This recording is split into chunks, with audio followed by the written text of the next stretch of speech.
Phone பண்றாரு. அவர்கிட்ட மாமா குணமானதை பத்தி சொல்லலாமா வேணாமா?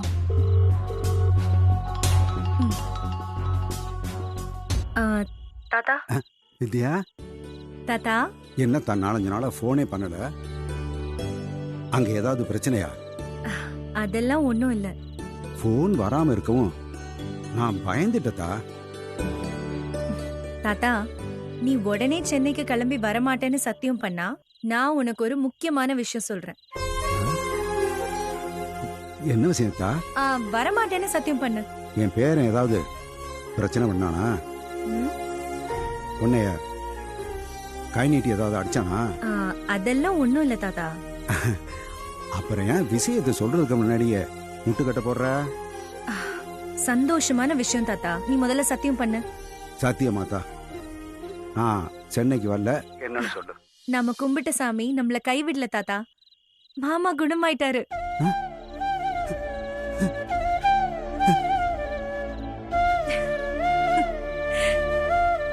என்னத்தா சொல்ற?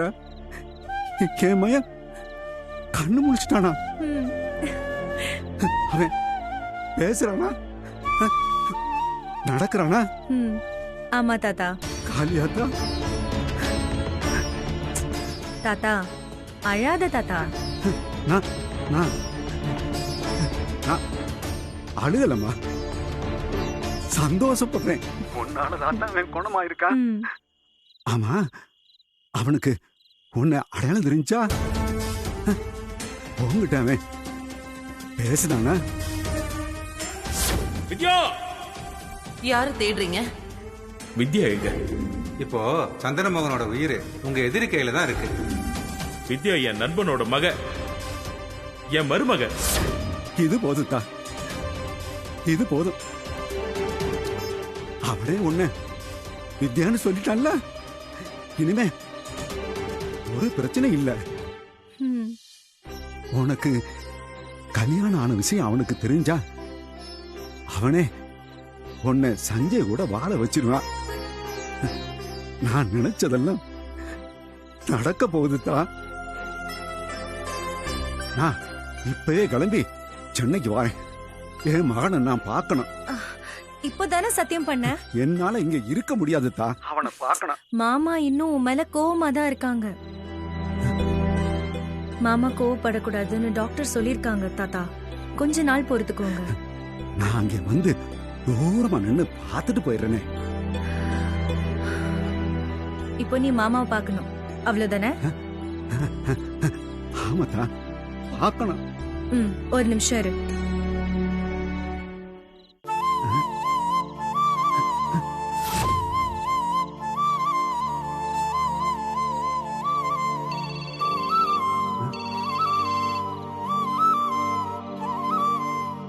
வித்யா, நான் வீடியோல மாமாவை காட்டுறேன், குறுக்கு எதுவும் பேசிராத.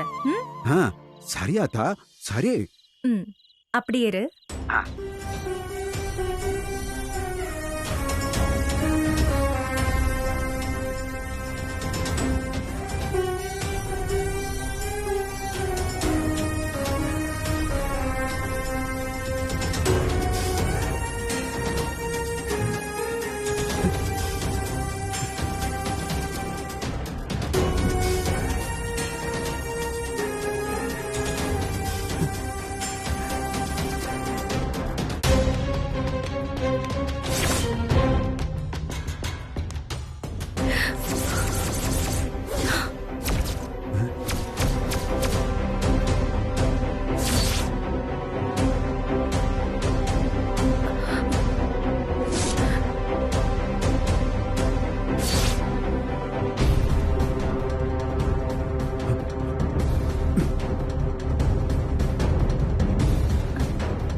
என்ன பண்ணிட்டு இருக்க?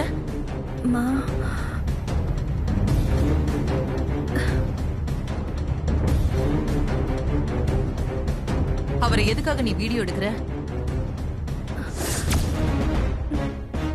ஒன்னதான் கேக்குறேன், எதுக்கு வீடியோ எடுக்கிற? வீடியோ எடுக்கிறியா இல்ல வீடியோ கால்ல யார்கிட்டயாவது காட்டுறியா? சொல்லுவா நீ?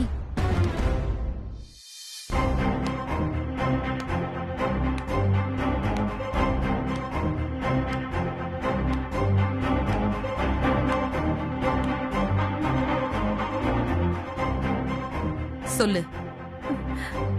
வீடியோ கால் தாம்மா. வீடியோ காலா? யாரு வீடியோ கால்ல? டாக்டர். டாக்டரா? ஆமாம்மா. ஐயா பெட்ல இருக்கும்போதே தினமும் ஒரு தடவை கால் பண்ணி அவர் எப்படி இருக்காருன்னு பாப்பாரு. அதாம்மா கால் பண்ணேன். ஓ, அத சொல்றதுக்கு ஏன் இவ்ளோ பதட்டப்படுற? அவர் கம்ப்ளீட்டா கியூர் ஆகுற வரைக்கும் தான் உனக்கு இந்த வேஷம். அதுக்கப்புறம் நீ உன் வீட்டுக்கு போயிடலாம்.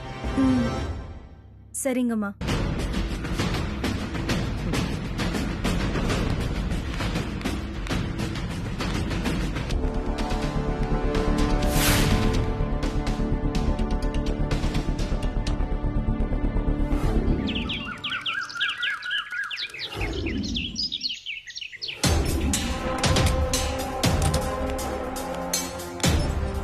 வித்யா, எங்க கிளம்பிட்ட?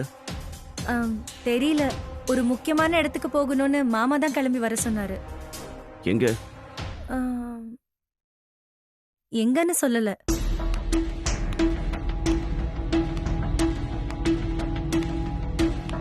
வித்யா, நேரமாச்சு, சீக்கிரம் வாமா. வந்துட்டேன் மாமா.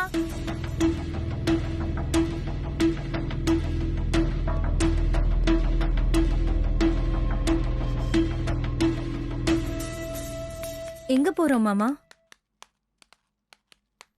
என் நண்பனை பார்க்க.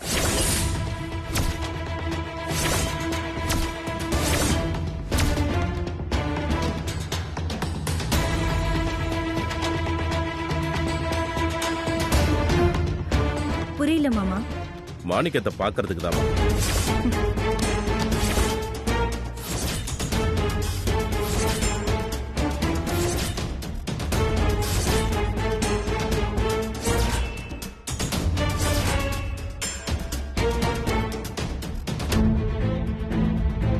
அவன் இப்ப ஊர்ல தானே இருப்பான். அதான் நம்ம அரசனூர் போறோம்.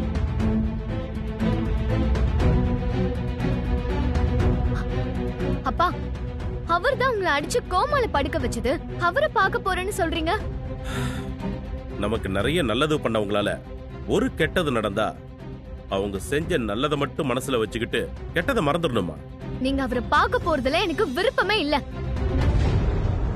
என்னால அவனை பார்க்காம இருக்க முடியாதுமா. நீங்க பார்க்கணும்னு நினைச்சாலும் முடியாது. உங்க ஃப்ரெண்ட் இப்போ அரசனூர்ல இல்ல. அரசனூர்ல இல்லையா? வேற எங்க போயிருக்க? அவர் பண்ண குற்றத்துக்காக அவர் அரெஸ்ட் பண்ணி ஜெயில வச்சிருக்காங்க.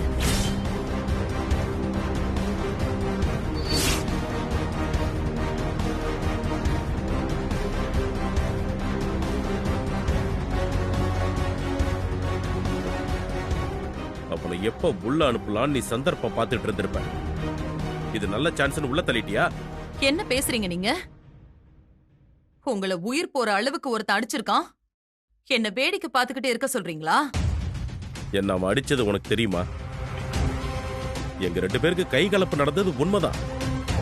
ஆனா அது ஒரு ஆக்சிடென்ட். அவன் மேல எந்த தப்பும் இல்ல. நான் தான் தவறி போய் ஒரு வண்டியில விழுந்துட்டேன்.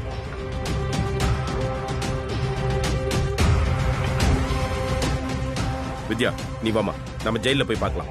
அப்பா, நீங்க என்ன முழுசா கியூர் ஆகல. இப்ப நீங்க அங்க போகணுமா? நான் என் நண்பனை பார்த்து மன்னிப்பு கேட்கணும். அவர் இப்போ ஜெயிலையும் இல்ல.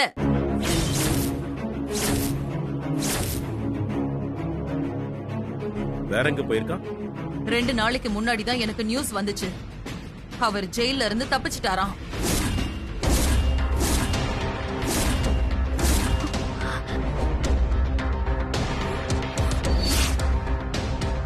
என்னமா சொல்றீங்க? உண்மைதான் விஜய். ஜெயில் சூப்பரண்டென்ட் கால் பண்ணி இன்ஃபார்ம் பண்ணாரு.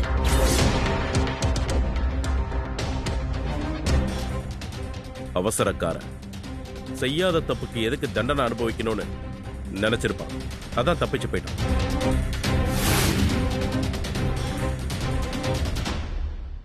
இத்தனை வருஷமா உன்னை பிரிஞ்சு இருந்துட்டாமா. எப்போவாவது அவனை உன் கூட சேர்த்து வைக்கலாம், அவனை நம்ம வீட்டுக்கு கூட்டிட்டு வரலாம்னு நினைச்சேன். அது நடக்காம போச்சேம்மா. நீ ஒன்னும் கவலைப்படாத வித்யா, அவன் எங்க இருந்தாலும் நான் தேடி கண்டுபிடிக்கிறேன். உன் வாழ்க்கையில ஒரு தகப்பனா அவனால செய்ய முடியாத கடமையெல்லாம் நான் செஞ்சு வைக்கிறேன்.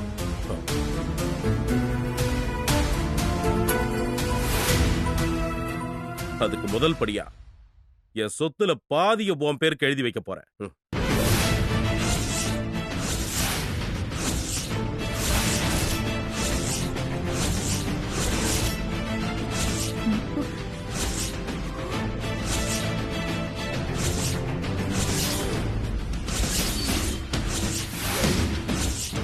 மாமா, எனக்கு எதுக்கு சொத்து?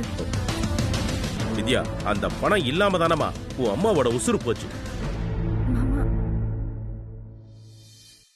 உனக்கு சொத்து வேணுமா? உங்ககிட்ட நிறைய பணம் இருக்கணும். உன்ன மாதிரி நல்லவங்க கையில பணம் இருந்தா அது பல பேருக்கு உதவியா இருக்கும். மறுக்காம நான் கொடுக்கறத வாங்கிக்கமா. இல்ல மாமா, எனக்கு இரு. வேண்டாம். நீ வேண்டான்னு சொல்லக்கூடாது.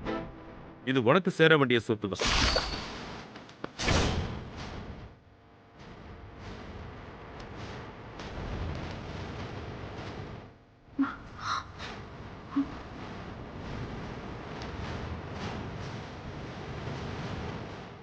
இது நடக்கும்போது மாணிக்கம் கூட இருந்தா நல்லா இருக்குமே நினைச்சேன். அதுக்கு வழி இல்லாம போச்சு.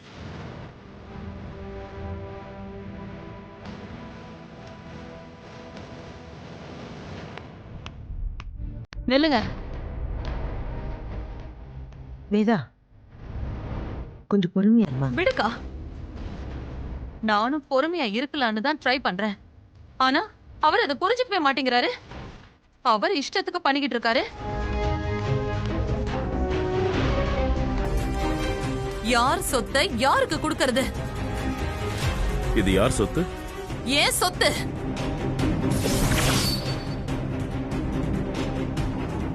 என் சொந்த உழைப்பால நான் சம்பாதிச்ச சொத்து. இதுல உன் உழைப்பு மட்டும்தான் இருக்கா? வேற யாரோட உதவியும் இல்லையா? ஆமாப்பா, அம்மா தான் கஷ்டப்பட்டு எல்லாமே சம்பாதிச்சாங்க.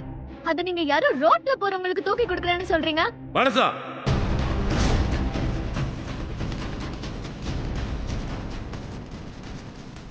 யார பார்த்து என்ன வார்த்தை சொல்ற?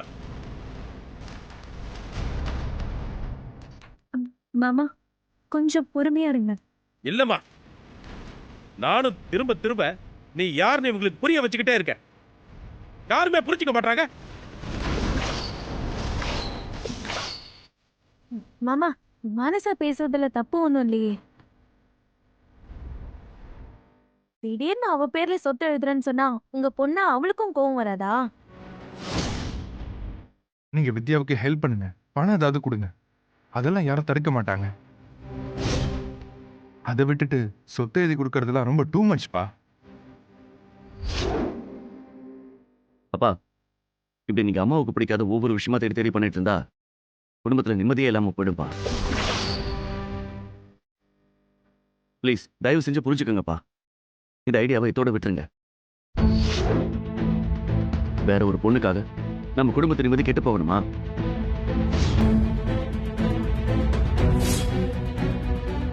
இப்படி அவசர அவசரமா யாரையும் கேட்காம நீங்களா ஒரு முடிவெடுத்தா அது எல்லாரையுமே பாதிக்குங்க.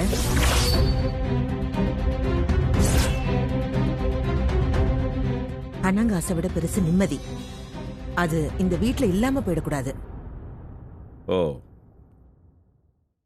அப்போ நான் வித்யாவுக்கு சொத்து எழுதி கொடுக்கறதுல இந்த வீட்டுல இருக்கிற யாருக்குமே விருப்பம் இல்ல, அப்படிதானே?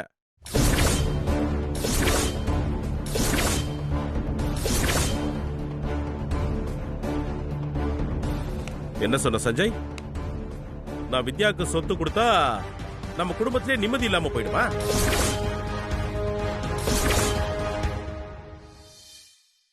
இத்தனை நாள் மட்டும் நம்ம வீட்டுல நிம்மதி இருந்துச்சா?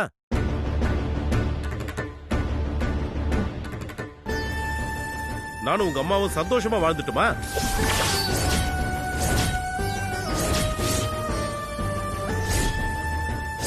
அதுக்கு என்ன காரணம்னு நீங்க என்னைக்காவது யோசிச்சிருக்கீங்களா? அந்த காரணத்தை கண்டுபிடிச்சு அதை சரி பண்ணவாது ட்ரை பண்ணீங்களா?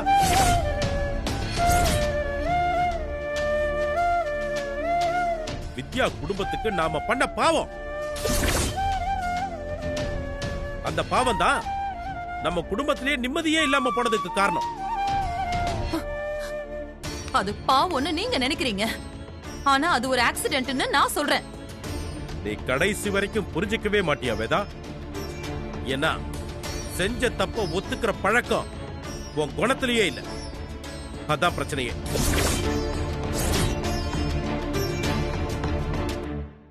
அரசனூர்ல இருந்து சென்னைக்கு கிளம்பும் போது எங்க கிட்ட பஸ்ஸுக்கு கூட காசு இல்ல.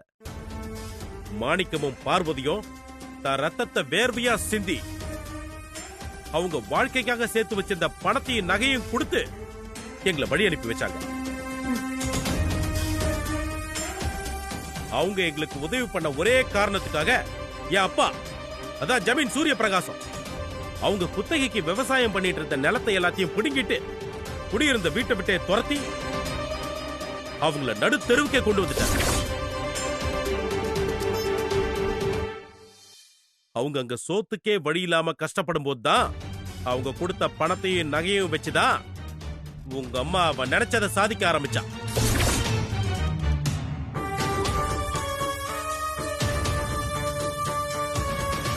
நம்ம கிட்ட அவ்வளவு பணம் இருந்தோம். உசுருக்கு போராடின பார்வதியை காப்பாத்துறதுக்கு சரியான நேரத்துல பண உதவி செய்ய முடியல. அதனால பார்வதி உசுரே போச்சு.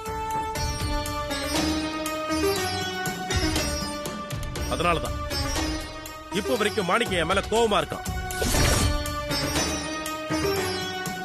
அவன் கோவத்துல என்னை என்ன செஞ்சாலும் அதெல்லாம் தாங்கிக்கிற இடத்துலதான் நானும் இருக்கேன்.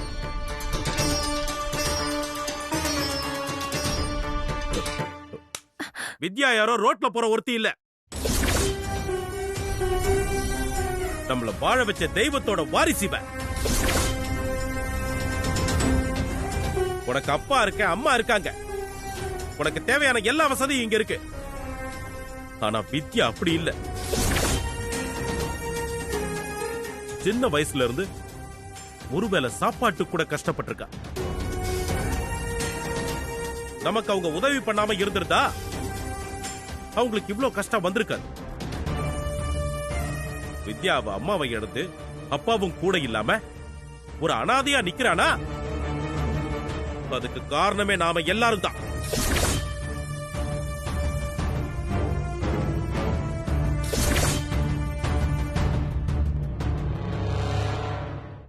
வித்யா குடும்பத்தோட தியாகத்துக்கு நம்ம எல்லாரோட சொத்தையும் கொடுத்தா கூட பத்தாது.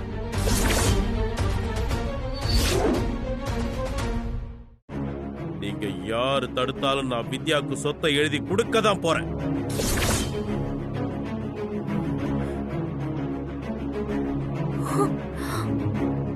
என் உசுரே போனாலும் என் முடிவை நான் மாத்திக்க மாட்டேன்.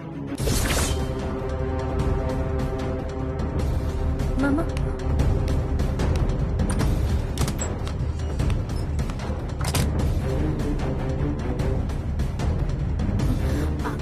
எப்படி பேசிட்டு போறாரு பாருங்க அத்தை. இதுக்கு மேலே நம்ம இவளை இந்த வீட்டுல வச்சிருக்கணுமா?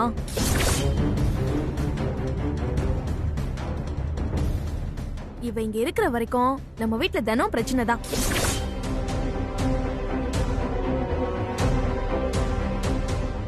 இதுக்கு நீங்க ஒரு முடிவு கட்டலன்னா இந்த வாணியே உங்களுக்கு முதலாளியா வந்து உட்கார்ந்துருவா ஆண்டி.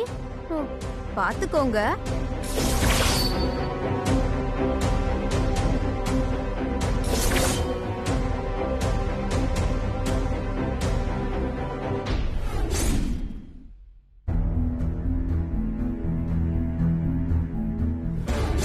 என் சொத்துல பாதிய உன் பேருக்கு எழுதி வைக்க போறேன்.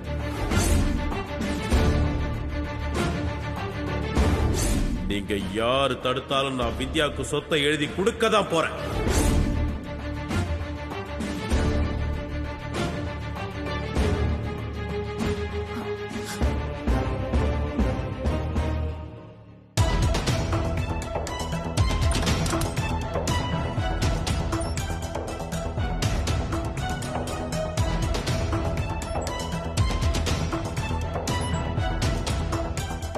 வேதா, காலையில இருந்து நீ எதுவுமே சாப்பிடல.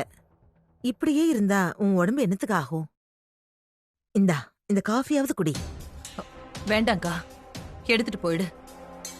நான் கொஞ்ச நேரம் தனியா இருக்கேன். சொல்றது கேளு வேதா, கொஞ்சமாவது குடி. உங்களுக்கு ஒரு வாட்டி சொன்னா புரியாதா? என்ன தனியா இருக்க விட மாட்டீங்களா?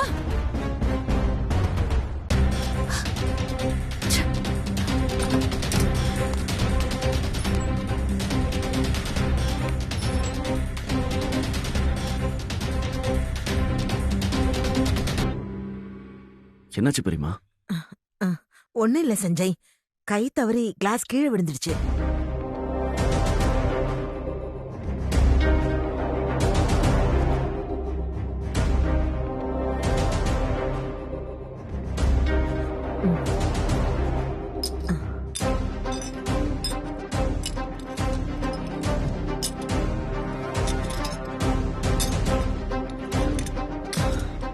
பொறுமையாதான் வந்தேன்.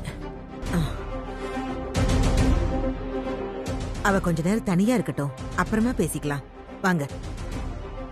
அக்கா, அந்த வித்யா இந்த வீட்டுக்குள்ள வந்துடக்கூடாதுன்னு தான் வாணிய நான் வித்யாவா நடிக்க சொன்னேன். ஆனா இப்போ அதுவும் ஒரு பிரச்சனையா மாறினா நான் என்னதான் பண்றது? இப்போதைக்கு அப்பா சொத்து கொடுக்கறத தடுத்தா மட்டும் போதும்மா. அதுக்கு என்ன பண்றதுன்னு தான் யோசிக்கணும். என்ன விஜய், அவர்தான் யார் சொல்றதையும் கேட்க மாட்டேங்கிறாரு. அப்புறம் எப்படி கன்வின்ஸ் பண்றது? ஒரு ஆள் சொன்னா அவர் கண்டிப்பா கேட்பாரு. அது ஒண்ணுதான் வழி. இனி நாம அவர் ரூட்ல போய் தான் அவரை மாத்தணும். என்ன பண்ண போற வேதா?